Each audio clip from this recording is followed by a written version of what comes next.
شوہر کی ذمہ داری ہے، ہن لباسٌ لکم وانتم لباسٌ لہن۔ قرآن یہ بتاتا ہے کہ اے شوہر تیرا لباس تیری بیوی ہے، اور اے بیوی تیرا شوہر تیرا لباس ہے۔ جیسے اس لباس نے اندر کے جسم کا پردہ کیا ہوا ہے، اچھا شوہر وہ ہے قرآن کے نزدیک جو بیوی کا پردہ بن جائے، اور اچھی بیوی وہ ہے جو شوہر کا پردہ بن جائے۔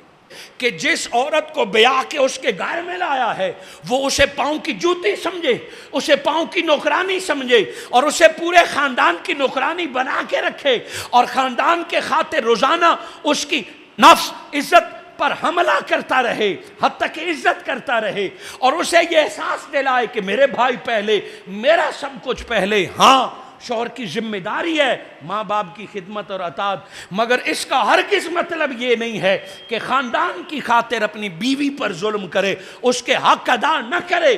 اسلام بڑا ایک بیلنس مذہب ہے۔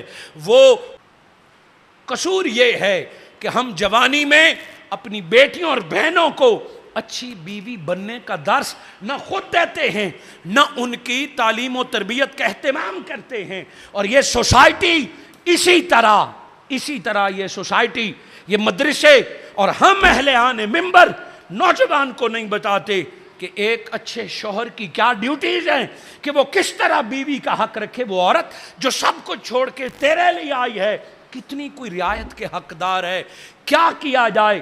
یہ ہماری سوسائٹی میں کمی ہے کہ ہم نوجوان بیٹے بیٹیوں کی اس نہج پر تربیت نہیں کرتے۔ بڑا ضروری امر ہے کہ آپ بیٹے کو دینی اور دنیاوی تعلیم کے ساتھ اخلاقی تعلیم دیں، اور بالخصوص کہ اگلی زندگی کیسے گزارنی ہے۔ ایک ایک چیز قرآن اور حدیث میں موجود ہے، مگر ہم اس کو ترجیح نہیں دیتے۔